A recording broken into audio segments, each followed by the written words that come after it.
Bonjour les amis, comment allez-vous? J'espère que vous avez la forme, que vous êtes en pleine forme, que tout va pour le mieux. Je viens vers vous pour vous parler d'un événement qui va avoir lieu cette nuit, puisque tôt dans la nuit prochaine, donc ce mardi 18 janvier, aura lieu la première pleine lune de l'année, de cette année 2022, qui se trouvera donc dans le signe du Cancer. Donc Belle Dame Lune va venir révéler votre plein potentiel. Sont donc à prévoir des rêves prémonitoires, un besoin de vous reconnecter à vos racines et à vos émotions profondément ancrées en vous. Cette fois, la pleine lune va donc se réaliser, comme je vous disais, dans le signe du Cancer. On dit même en astrologie que la lune, alors, elle est particulièrement à l'aise puisque elle est le maître du Cancer en fait. Enfin, voilà. Ce qui signifie que c'est dans ce signe astrologique qu'elle est la plus puissante, qu'elle est vraiment la plus développée. Toutes ces capacités vont donc pouvoir s'épanouir dans cette position. Sachez qu'une lune en cancer, ça veut dire quoi? Ça veut dire une lune qui va être maternante, protectrice, qui va vous apporter beaucoup d'imagination dans votre quotidien. Alors pour rappel, le principe de la pleine lune, c'est que c'est un phénomène tout à fait astronomique, hein, qui a rien d'ésotérique, puisque la Terre, elle est située dans l'axe du Soleil et de la Lune. Et donc le Soleil illumine totalement la Lune, qui apparaît donc vraiment grande, puissante, brillante.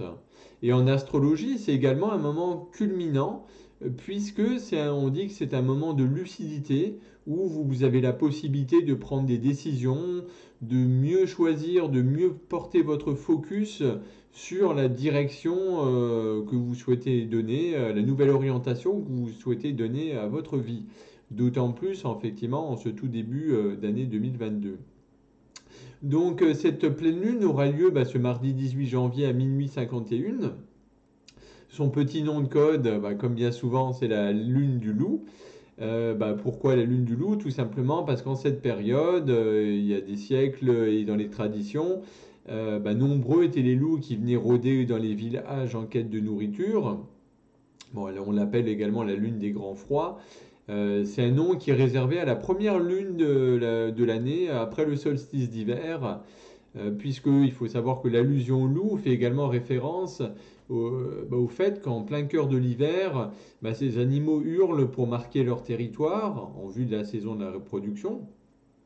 Et bien souvent en hiver, hein, bien entendu, c'est pas l'été, les nuits sont souvent dégagées et l'air est froid et très sec, ce qui fait que le son des hurlements des loups est perceptible donc à une plus grande distance, et donc on a l'impression que voilà,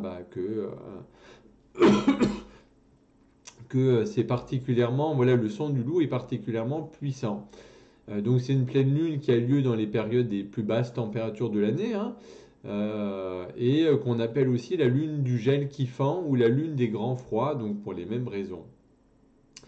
Donc cette première pleine lune de l'année, sous l'égide de ce beau signe du cancer, va donner des sentiments également beaucoup plus profonds, l'occasion de repenser un petit peu vos liens aux autres et surtout de faire la paix avec vos émotions, pas toujours évidentes, qui peuvent vous submerger dans ce contexte, hein, de début d'année qui peut être particulier et qui peut être des fois angoissant. Donc c'est vraiment cette pleine lune fait vraiment comme un appel à vous recentrer, à focaliser l'attention sur votre foyer, sur vos relations proches, sur vos centres émotionnels. Il faut savoir qu'elle vient clôturer également un cycle de 6 mois qui a commencé le 10 juillet dernier et qui a invité déjà à tisser un lien sacré avec vos émotions et à vous apprendre à vivre beaucoup plus centré sur votre cœur. Désolé, j'ai encore un petit peu la voix cassée parce que j'ai eu une petite période là où voilà, j'ai eu un petit peu un refroidissement et c'est pas totalement encore 100% guéri. Mais bon. Donc au programme de cette lunaison, c'est vraiment là, comme je vous le disais, l'assainissement de vos relations, la paix avec vos zones d'ombre, avec toute cette turpitude et bien évidemment une recherche d'équilibre plus que bienvenue pour construire effectivement de solides bases en ce début d'année 2022. Alors, beaucoup de personnes m'interpellent, me disent, ont l'impression que ce début d'année est un peu lent. Voilà, c'est comme si on avait oublié de desserrer le frein à main.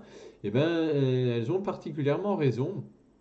Parce qu'il faut savoir que bah, depuis le 19 décembre dernier jusqu'à fin janvier, donc jusqu'au 29 janvier, on a notre planète Vénus qui est rétrograde.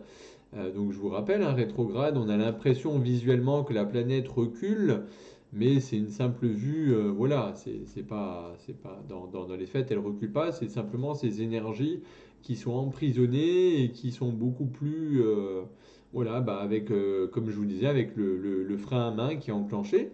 Et on a également, donc Vénus c'est la planète de l'amour, des sentiments, de la beauté, de la créativité, et on a également notre cher Mercure, planète de l'intellect, de la communication, qui lui aussi est rétrograde depuis le 14 janvier dernier jusqu'au 3 février prochain.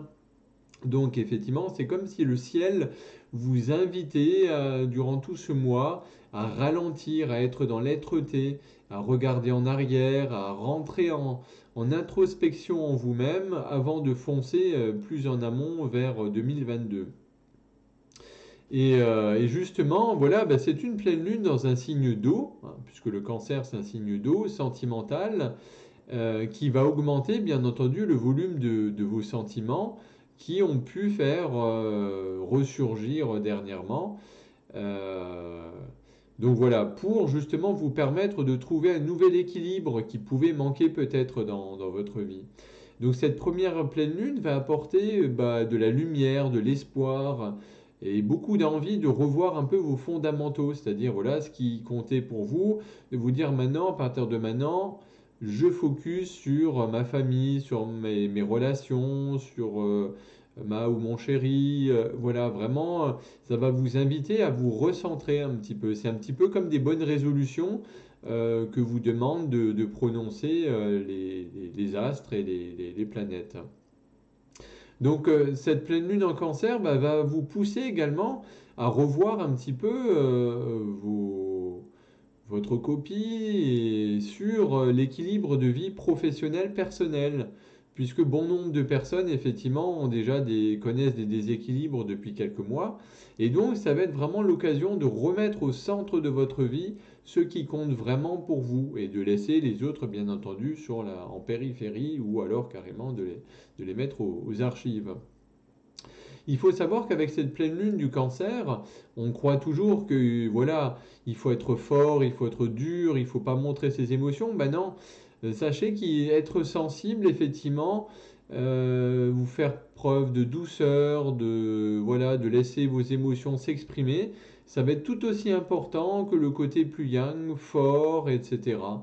Donc voilà, soyez vraiment attentifs à vos émotions, à tous ces côtés un petit peu que des fois on a tendance à remettre un peu au placard, mais pour autant c'est vachement important en fait. Donc cette lune du loup, donc cette pleine lune en cancer, va favoriser bah, qui? Bah, bien entendu mes amis les cancers, les scorpions, les balances ou encore les taureaux, puisque ces signes ont besoin de beaucoup de calme, d'instants de répit, de rêve. Ils sont attirés également par tout ce qui est tradition, les valeurs ancestrales, la famille qui représente une valeur noble, une valeur sûre, beaucoup de sécurité. C'est des signes qui aiment également cultiver une certaine pudeur. Donc ils vont vivre cette période, donc je vous rappelle, hein, ça commence toujours quelques jours avant et quelques jours après notamment, avec beaucoup de plénitude. Et bah, vous ne culpabiliserez pas, voilà, si vous remettez un petit peu au lendemain les affaires courantes ou certaines choses que vous n'avez pas forcément le temps de faire. Donc le cancer, comme je vous disais, hein, que vous ayez votre signe solaire dans le cancer ou votre ascendant dans le cancer, va être évidemment le premier signe touché par cette pleine lune, puisqu'en face, bah, opposé à lui, on va retrouver le soleil, hein, c'est le principe d'opposition, de dualité. Et le signe du cancer pourra donc observer un petit peu de fatigue, une humeur en dents de scie durant ces quelques jours. Savoir également que le domaine de la carrière bah, risque d'être particulièrement touché pour ce signe du cancer. Après, il est conseillé de faire preuve de beaucoup de créativité dans votre travail, mes amis cancer, et de faire attention également à vos relations professionnelles, puisqu'il pourrait y avoir des échanges un petit peu tendus, un petit peu vifs. Voilà, une certaine tension qui pourrait se faire sentir. Et soyez attentifs aussi à rester focus, très chers amis Cancer, à ne pas vous éparpiller, à ne pas rester dans le flou, restez surtout concentrés. Ne vous laissez pas submerger par vos émotions non plus. Parce qu'il s'agit, voilà, s'il faut faire quelque chose, bah, essayez plutôt de vous concentrer, de vous focaliser sur toutes les choses positives que vous avez pu accomplir ces derniers jours. Donc après, bah, les signes comme le Capricorne bah, sera également touché par cette pleine lune. Et les signes du Poisson, bah, eux, vont être motivés par cette pleine lune parce qu'ils vont récupérer les meilleurs des énergies du Soleil et de la Lune et avec de la vitalité. Donc voilà, ça devrait vous aider, voire même des bonnes nouvelles peuvent être attendues pour nos amis les poissons. Voilà ce que je pouvais vous dire un petit peu bah, concernant effectivement cette belle pleine lune en Cancer qui va avoir lieu la nuit qui vient. J'espère que ça vous aura intéressé. Comme toujours, bah voilà, hein, à ces occasions de nouvelle lune, pleine lune, je suis à votre disposition bah, pour vous accompagner, pour vous aider au travers de soins spécifiques en énergétique, puisque j'ai également une casquette de magnétiseur énergéticien, pour vous aider à rééquilibrer toutes ces émotions.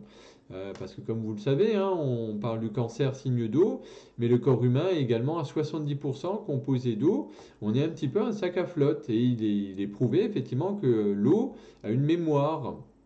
Suivant, bah, c'est les travaux notamment de Masuro Emoto qui, pour celles et ceux qui connaissent, avaient exposé bah, des cristaux d'eau à des vibrations positives, comme des mots comme amour, comme plaisir, ou au contraire comme guerre, comme haine, avec des belles musiques aussi. Et on voyait que les cristaux ne se cristallisaient pas du tout de la même façon. Voilà, d'un côté ils étaient super bien cristallisés, positifs, des très beaux cristaux, et de l'autre côté avec des mots, des émotions négatives, et ben ça donne des choses totalement tordues. Donc voilà, donc je vous laisse imaginer ce que l'eau peut faire dans votre corps si vous êtes absorbé par beaucoup de choses négatives.